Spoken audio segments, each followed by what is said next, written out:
Happy Friday! Guys, I have a confession. Today I don't have a book to read.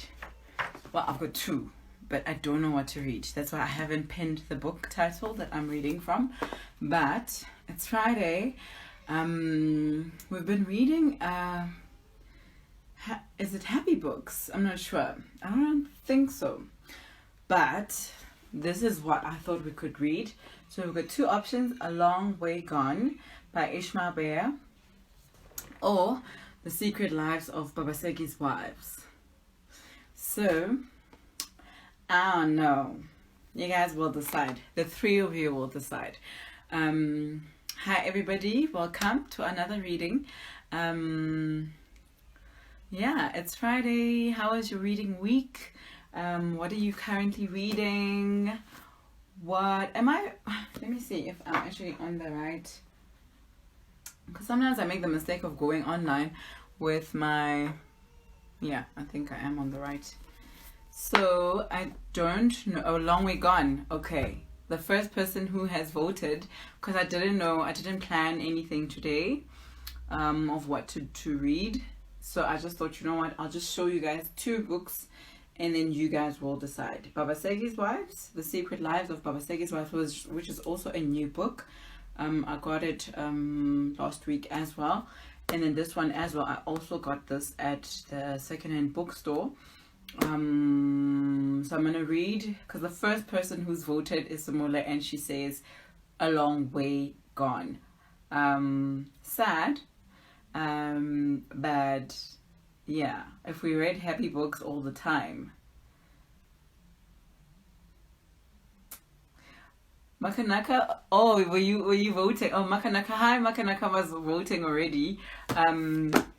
So maybe this will be one of the next week reads, because on Mondays I read from New Daughters of Africa, the anthology.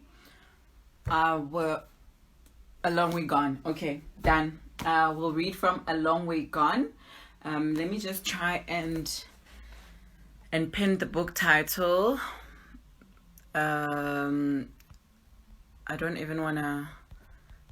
A Long Way Gone by. How are you guys? How was the reading this week? Yeah, we sample books we don't know, because we know Babaseki. A lot of people know Babaseki's Wives, right? I feel like the whole idea is to sample books that we don't know of. So A Long Way Gone was a very lucky find for me. Let me pin it and then we can start. Then Babaseki's Wives will read next week. For those who, A Long Way Gone. I didn't know of Ishmael until he was it season 2 of Afro-Lit Sans Frontiers? But yes, he was. Hi Riley. Okay, so how did you find out about the book? So I didn't know about him. I didn't know about the book as well until I saw him on the lineup of, I think it was third or second season of Afro-Lit Sans Frontiers. Yes, Makanaka says he was on Afro-Lit. Yes, he was on Afro-Lit Sans Frontiers. I'm not sure which season, because we're in the 4th season now, but I didn't know about him until that time. And then I was like, actually... and then I got Hi Vuvu, and then I got to the secondhand bookstore, I think 2 weeks back or so, or yeah, I don't know, I don't remember.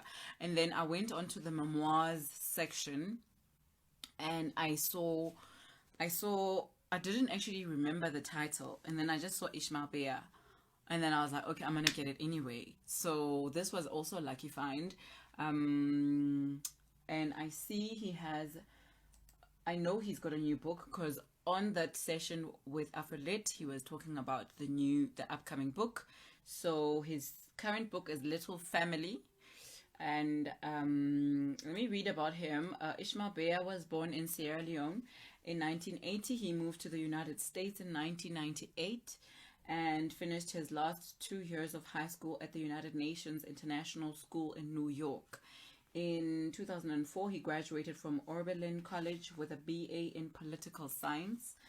He's a member of the Human Rights Watch Children's Rights Division Advisory Committee and has spoken before the United Nations, the Council on Foreign Relations, the Center for Emerging Threats and Opportunities at the Marine Corps Warfighting Laboratory, and many other NGO panels on children affected by the war. His work has appeared in some magazines, and he lives in New York City. So Makanaka says, Little Family, that's what the new book is called, yes. So I'm going to read the back of the book, and then we will start with this. So, you know what I like about secondhand books? They don't look, I love that. Like, it's lived. Do you see? I like that. That's what I love about it. Okay, so,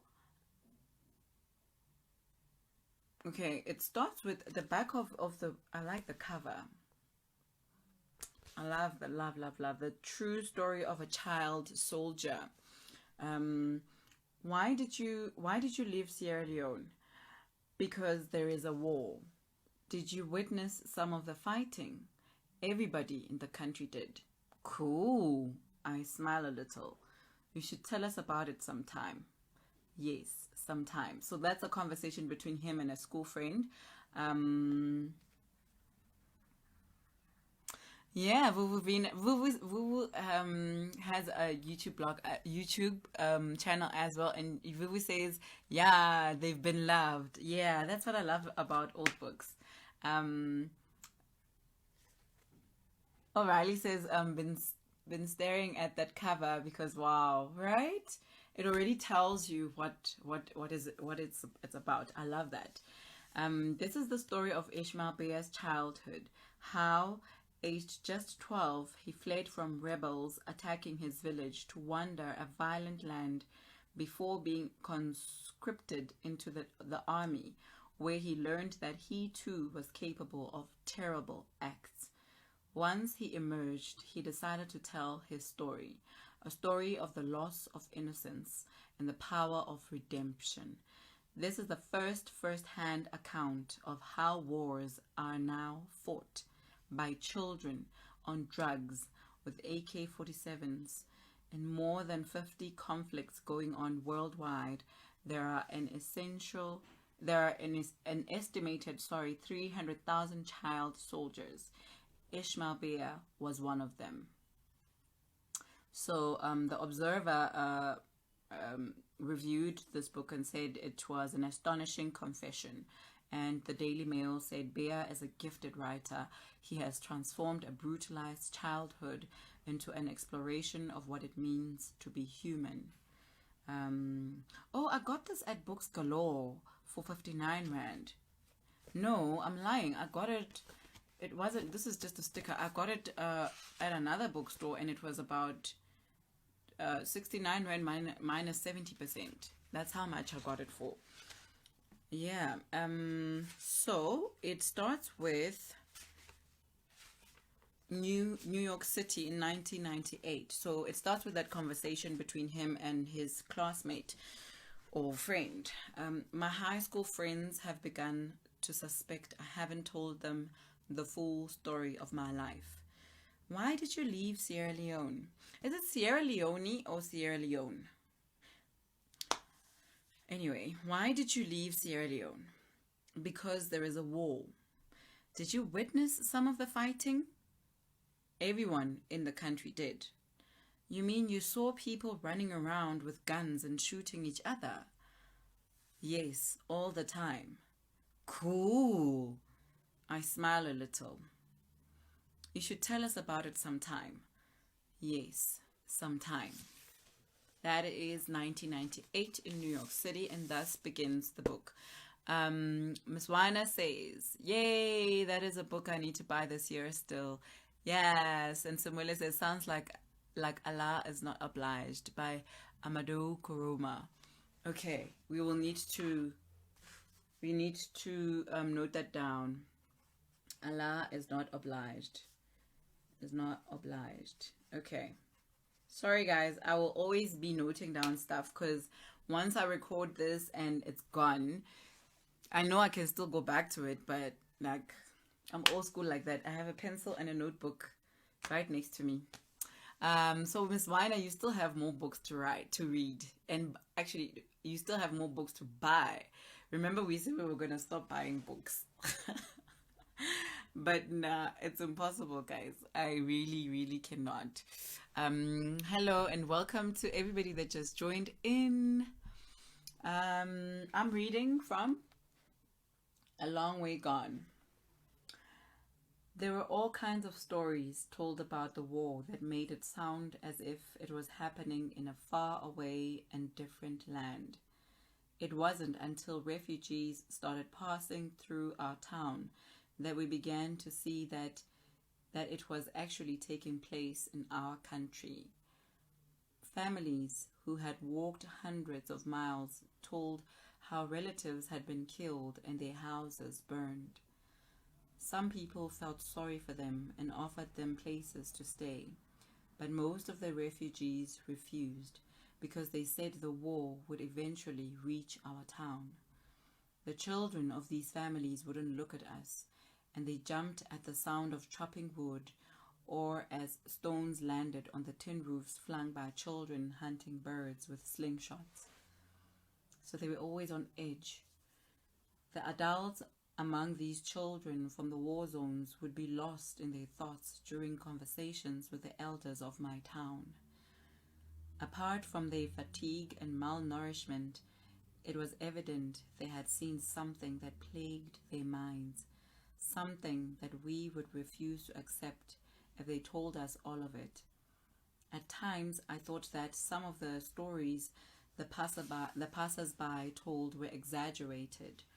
The only wars I knew of were those that I had read about in books or seen in movies such as Rambo: First Blood, and the one in neighboring Liberia that I had heard about on the BBC News. My imagination at 10 years old didn't have the capacity to grasp what had taken away the happiness of the refugees. The first time that I was touched by war, I was 12. It was in January of 1993. I left home with Junior, my older brother, and our friend Taloi, both a year older than I, to go to the town of Matrujong, to participate in our friend's talent show. Mohammed, my best friend, couldn't come because he and his father were renovating their thatched roof kitchen that day. The four of us had started a rap and dance group when I was 8. We were first introduced to rap music during one of our visits to Mobimbi, a quarter where the foreigners who worked for the same American company as my father lived. We often went to Mobimbi to swim in a pool and watch the huge color television and the white people who crowded the visitors' recreational area. One evening, a music video that consisted of a bunch of young black fellows talking really fast came on the television. The four of us sat there mesmerized by the song, trying to understand what the black fellows were saying. At the end of the video, some letters came up at the bottom of the screen. They read, "Sugar Hill Gang, Rapper's Delight." Junior quickly wrote it down on a piece of paper. After that, we came to the quarters every other weekend to study that kind of music on television. We didn't know what it was called then, but I was impressed with the fact that the black fellows knew how to speak English really fast and to the beat. Later on, when Junior went to secondary school, he befriended some boys who taught him more about foreign music and dance. During holidays, he brought me cassettes and taught My gosh, cassettes, guys. La hoopla cassette. During holidays, he brought me cassettes and taught my friends and me how to dance to what we came to know as hip hop. I loved the dance and particularly enjoyed learning the lyrics because they were poetic and it improved my vocabulary. One afternoon, Father came home while Junior, Mohammed, Taloy, and I were learning the verse of I Know You Got Soul by Eric B. and Rakim. He stood by the door of our clay brick and tin roof house, laughing, and then asked, "Can you even understand what you are saying?" He left before Junior could answer. He sat in a hammock under the shade of the mango, guava, and orange trees and tuned his radio to the BBC News. "Now this is good English, the kind that you should be listening to," he shouted from the yard. While Father listened to the news, Junior taught us how to move our feet to the beat. We alternatively moved our right and then our left feet to the front and back, and simultaneously did the same with our arms, shaking our upper bodies and heads. "This move is called the running man," Junior said. Afterward, we would practice miming the rap songs we had memorized. Before we parted to carry out our various evening chores of fetching water and cleaning lamps, we would say, "Peace, son," or "I'm out," phrases we had picked up from the rap lyrics. Outside, the evening music of birds and crickets would commence. On the morning that we left for Matrujong, we loaded our backpacks with notebooks of lyrics we were working on and stuffed our pockets with cassettes of rap albums. In those days, we wore baggy jeans and underneath them we had soccer shorts and sweatpants for dancing. Under our long-sleeved shirts, we had sleeveless undershirts, t-shirts, and soccer jerseys. We wore 3 pairs of socks that we pulled down and folded to make our crepes look puffy. And there's a star next to crepes, and at the bottom it explains that crepes are sneakers. When it got too hot in the day, we took some of the clothes off and carried them on our shoulders. The influence of the Western world. Rap culture. Vuvina says rap culture. They were fashionable. Okay, when it got too hot in the day, we took some of the clothes off and carried them on our shoulders. They were fashionable, and we had no idea that this unusual way of dressing was going to benefit us. Since we intended to return the next day, we didn't say goodbye or tell anyone where we were going. We didn't know that we were leaving home, never to return. To save money, we decided to walk the 16 miles to Matrujong. It was a beautiful summer day. The sun wasn't too hot, and the walk didn't feel long either.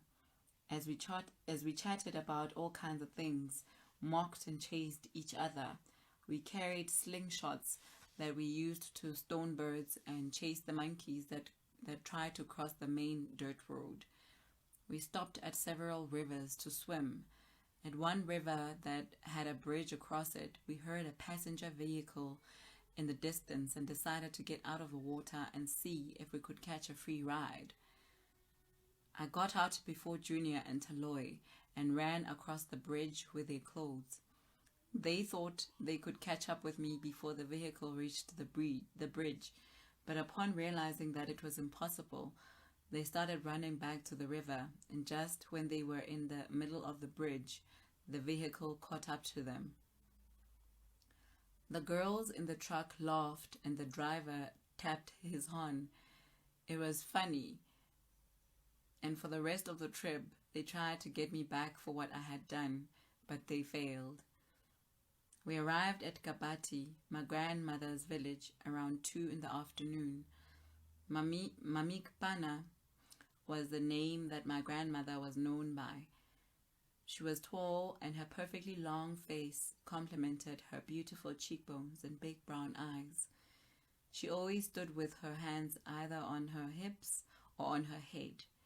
By looking at her, I could see where my mother had gotten her beautiful dark skin, extremely white teeth, and the translucent creases on her neck. My grandfather, or Kamor, teacher, as everyone called him, was a well-known local Arabic scholar and healer in the village and beyond. At Kabati, we ate, rested a bit, and started the last 6 miles. Grandmother wanted us to spend the night, but we told her that we would be back the following day. "How is that father of yours treating you these days?" she asked in a sweet voice that was laden with worry. "Why are you going to Matrujong, if not for school?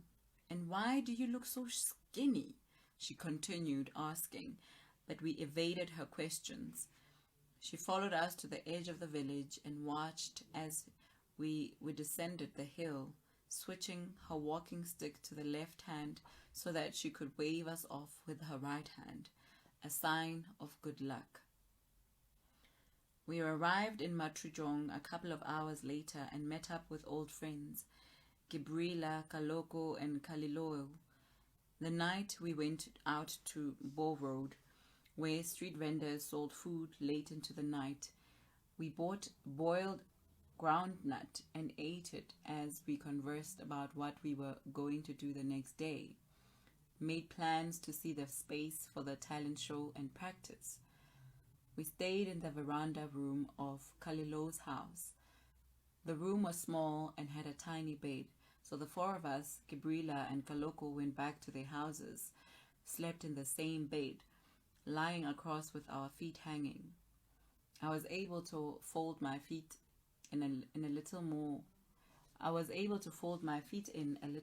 since I was shorter and smaller than all the other boys.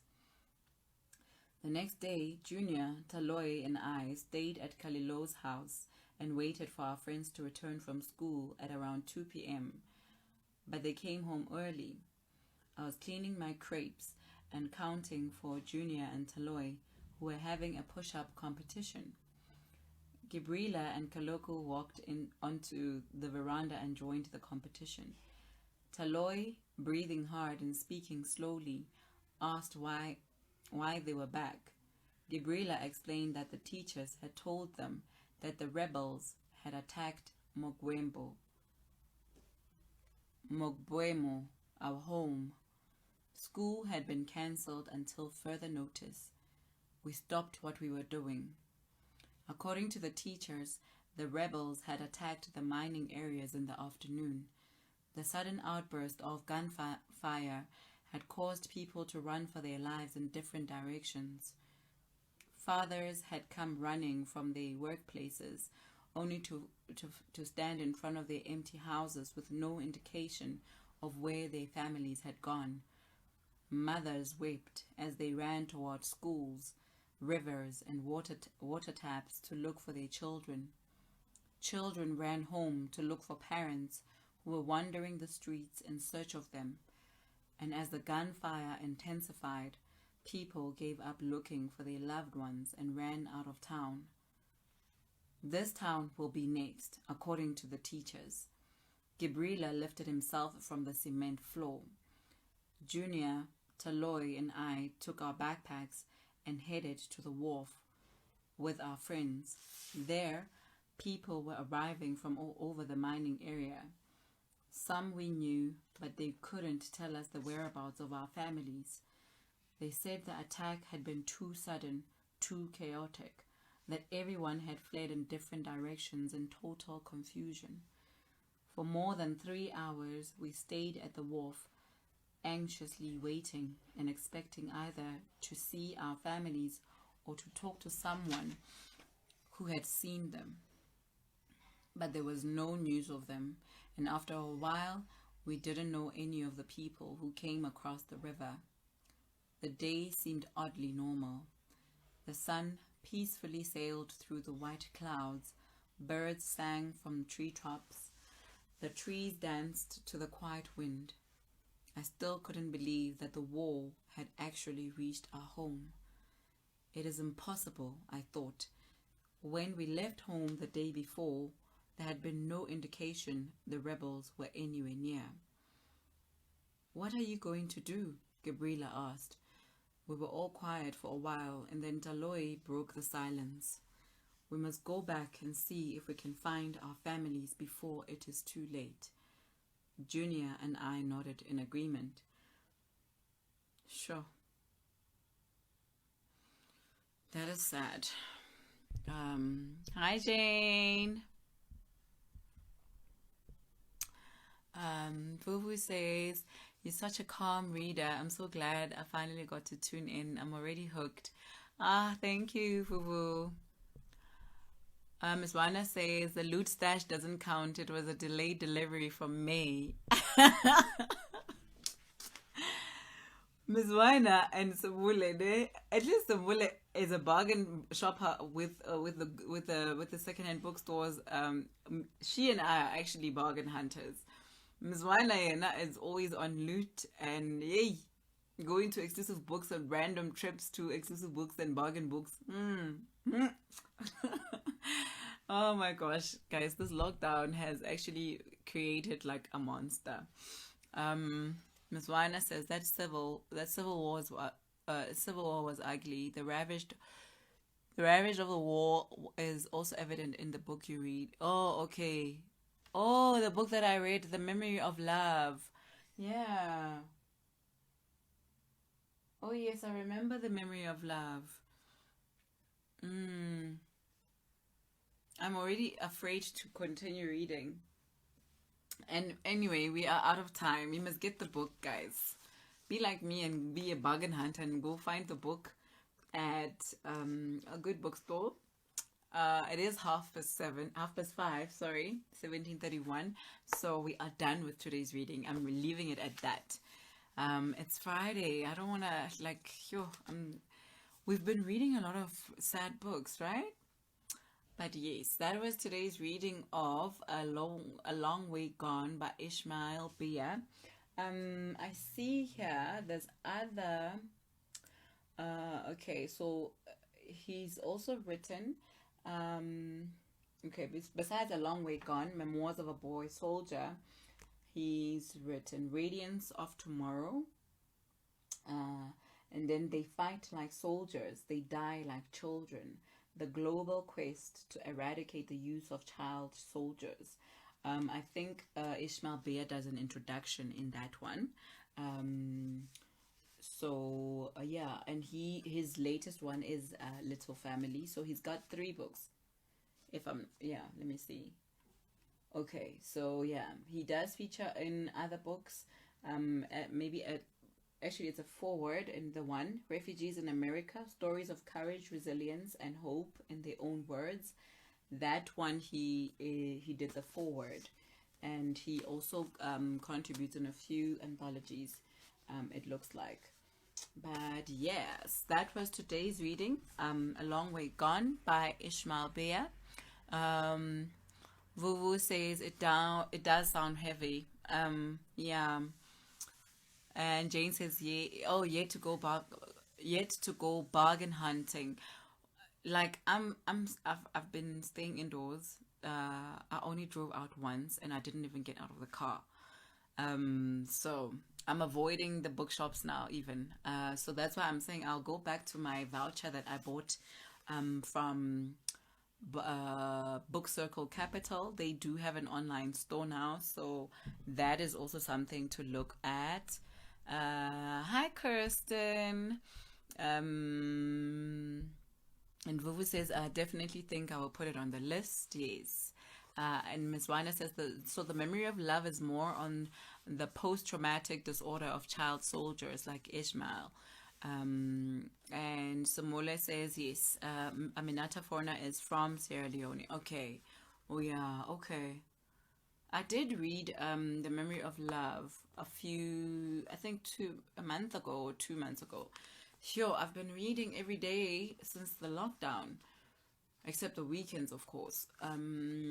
So yeah, and I've actually mostly been reading African authored books.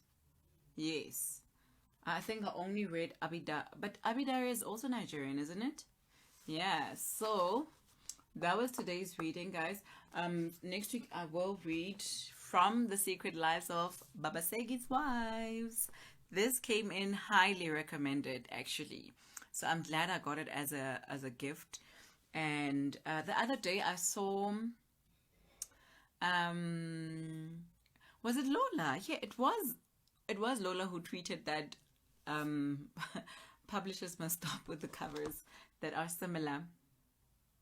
Right? And this also looks like there's another book that looks like this.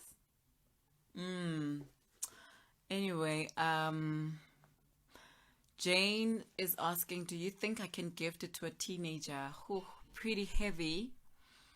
Jane, let's talk on the DM. There is actually no. I can tell you this. I'm not sure if they will actually be able to. How old is your teenager? Because I know ethnic kids, they curate books according to age groups.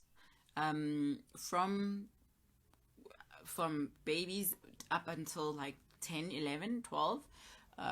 Well, teenager. Huh. Yeah, no, maybe this is too heavy, hey? I'm not sure. I don't think so though. Yo, it is heavy. I mean, Vuvu says, well done on that. Consistency must be applauded. Thank you so much. Thank you very, very much. We try. I know Mo was supposed to actually do, okay, yeah, let's DM. Mo was actually supposed to do the readings, for the kiddies, this week because he's on school break, but he still has, some schoolwork he's been doing. So we have been marking and we've been continuing with normal schoolwork. So I decided not to do the live book readings for him for the kids at 3 o'clock, which he normally does. So his book readings will come later, and I'll keep on posting some of the book readings that he does for the children's. Actually, because I'm part of the network, Ask a Parent, the videos that I will record of him will appear on the YouTube page and will appear on Ask a Parent as well. So if you are a parent, you can follow Ask a Parent on YouTube as well as on the website and on Facebook for great tips from experts. There's a psychologist, there's a nurse, I think she's a midwife. There is post birth exercises, there's beauty tips, there's hair tips, there's everything. So yeah, I'm excited to actually be part of that network. Ms. Wana says, I lent my copy of Babasegi's Wives to a colleague and she decided to keep it. So I need to replace it. You see, no more borrowing. Me, I'm not gonna borrow anymore. Vuvi says, okay, when those are back, please let me know. I will get my babies to tune in. Okay, great. Some of the episodes are actually unloaded. I've loaded them up on the YouTube page. I do also have a YouTube page now where I upload these readings, because there are some people who can't join in on this IGTV and they can't watch on IGTV. So I've loaded them up for archiving on the YouTube channel. So you can subscribe on to Bukamuso Book Club on YouTube. And thank you to all the 38 subscribers that I've got now. Yay! It is Bukamuso Book Club. So I've kept all the social media the same name because I don't want to mess around with that. I'll stick it out with Bukamuso Book Club or across all. Yeah, no lending, guys. I've only borrowed, I can count in my hands the number of people that I've borrowed books, and I do remember them now. 39. Thank you, Vuvu. Thank you for subscribing, guys. So yes, this video will be up on IGTV in the next minute or so after I'm done with the live, and then I will upload it immediately onto the page. So if you're struggling to find a book that you wanna buy, everything is on IG. All the books that I've been reading for the book sessions, for these sessions, are uploaded onto YouTube and onto IGTV as well. I'm trying to encourage a culture of reading. That's the thing about borrowing the books, right? So the one thing that I'm glad about with me borrowing the books is that I've encouraged a few people to also be like, make a choice to go and buy their own books.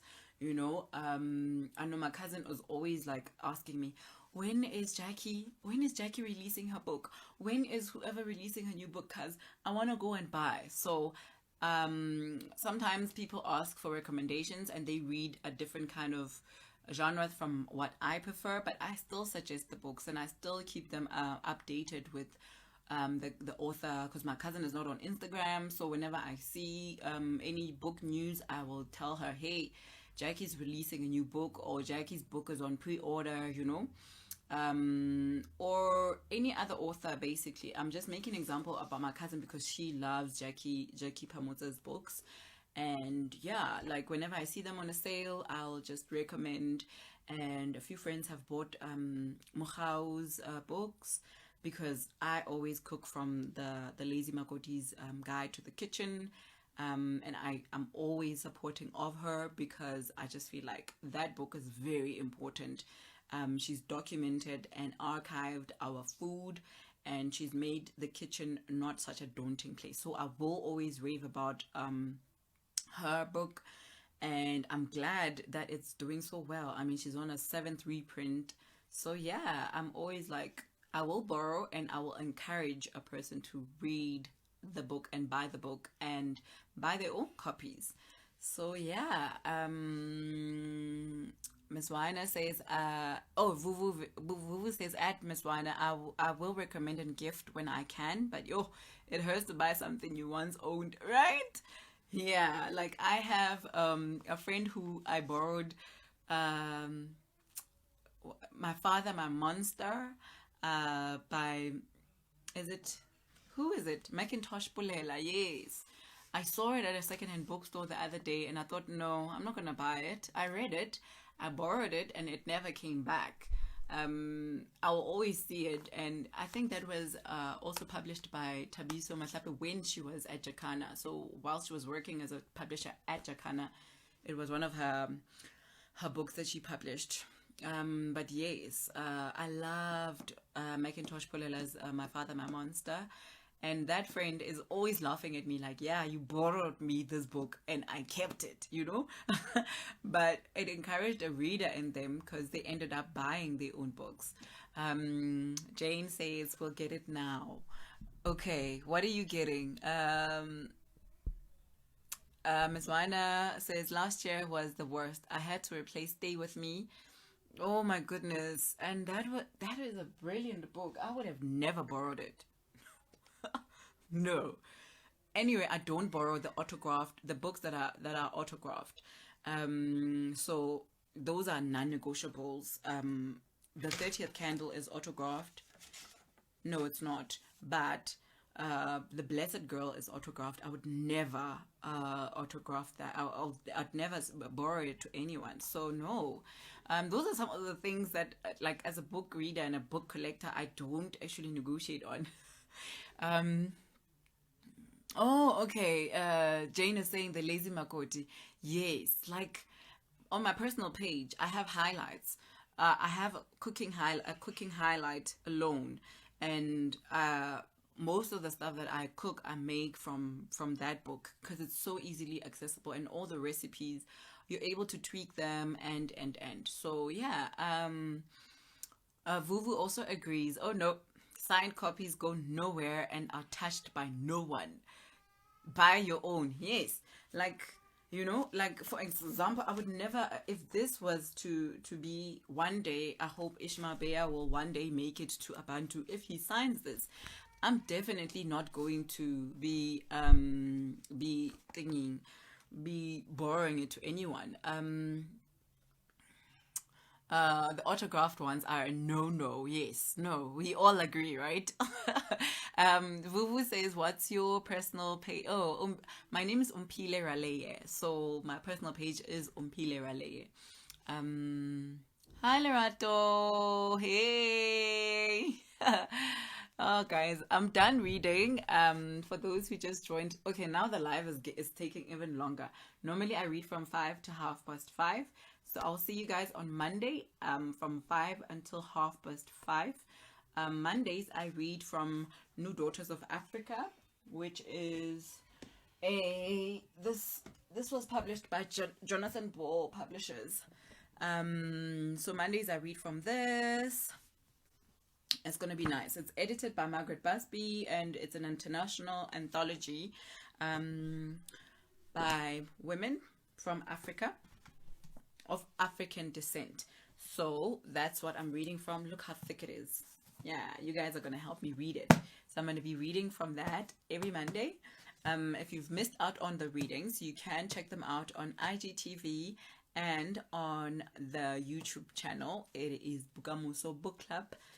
That's the channel. So that was today's reading of Ishmael Beah's A Long Way Gone.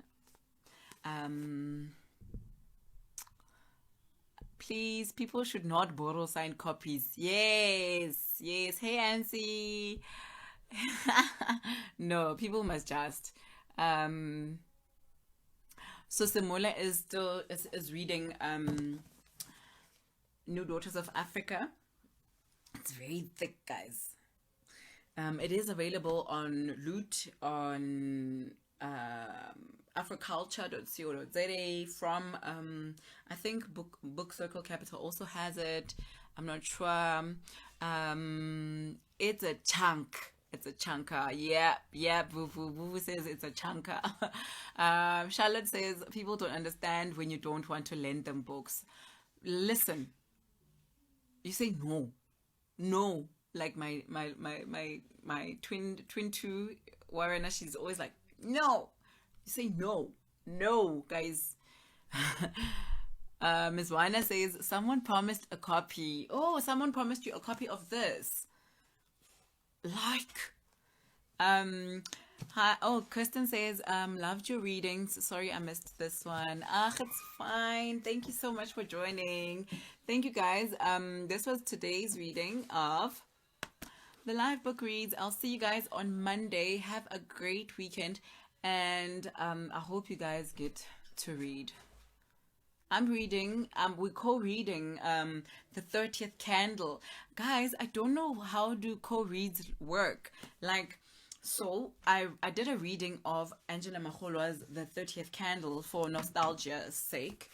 I think 2-3 weeks ago. Bye, Jane.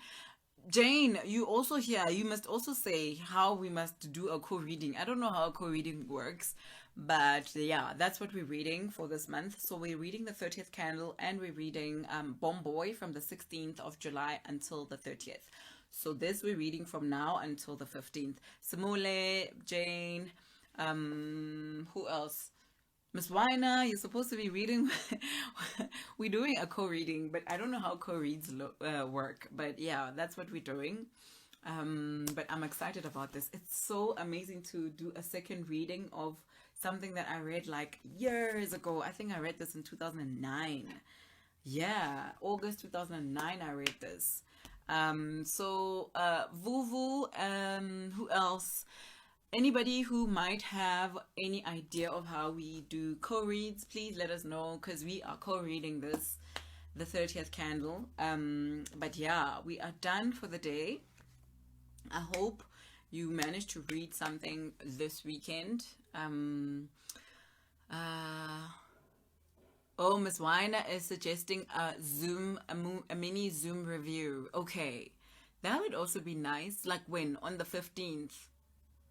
Yeah, on the 15th. Maybe we can do that, like on the 15th and on the 30th. Queen say hi, Queen. Queen says, I was late. Yeah. But it will be on IGTV. Today we read from A Long Way Gone, a true story of a child soldier by Ishmael Beah. But we're done now. I will see you guys on Monday. I hope you have a great weekend. For those who have been missing all the readings for this week, they are all uploaded except this one. I will upload it onto IGTV, and then I will upload it on YouTube within the hour. I will see you on Monday at 5 p.m. Have a great weekend, guys. Mwah, mwah, mwah, mwah, mwah, mwah.